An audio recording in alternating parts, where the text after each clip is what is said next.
The Last Marlin by Fred Waitzkin. The book is subtitled The Story of a Family at Sea. Part 1. Early Fishing.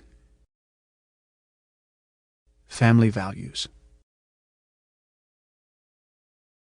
When I began visiting Bimini as a teenager, I passed long days in the white fiberglass fighting chair on my father's boat, trolling for marlin off the pines north of the island.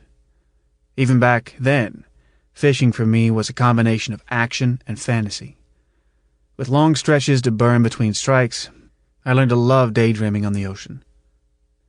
While I stared at the baits and listened to the throbbing diesels, I thought of sexy mama dancing topless to the thumping beat of conga drums at the Calypso Club, halfway between Alistown and Porgy Bay.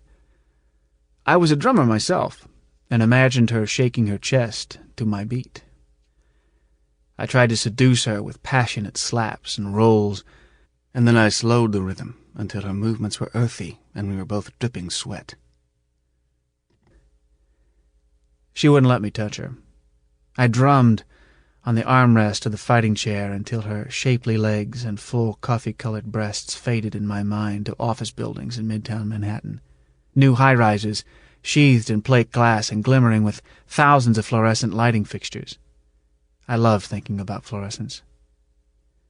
My dad was a lighting fixture salesman, and we were always talking about his newest deals and the finer points of selling. In the 50s, there was no one in New York City landing more big fluorescent lighting jobs than my dad. I kept an eye on the big mackerel and bonefish baits, skipping through the white water behind the boat, and frequently I bounced up in the chair and pointed astern. But the dorsal fin and long sickle tail sliding off a wave or coming up behind a distant outrigger bait was usually an illusion.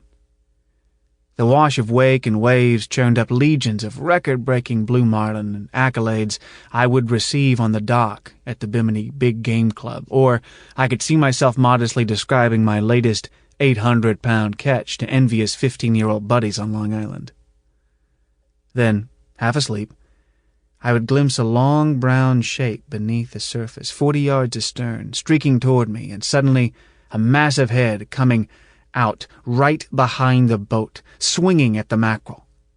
This was no fantasy. Again, the marlin lifted itself out, grabbed the bait, crash-backed in, throwing water like a depth charge.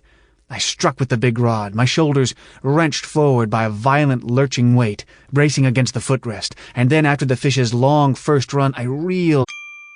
Sample complete. Ready to continue?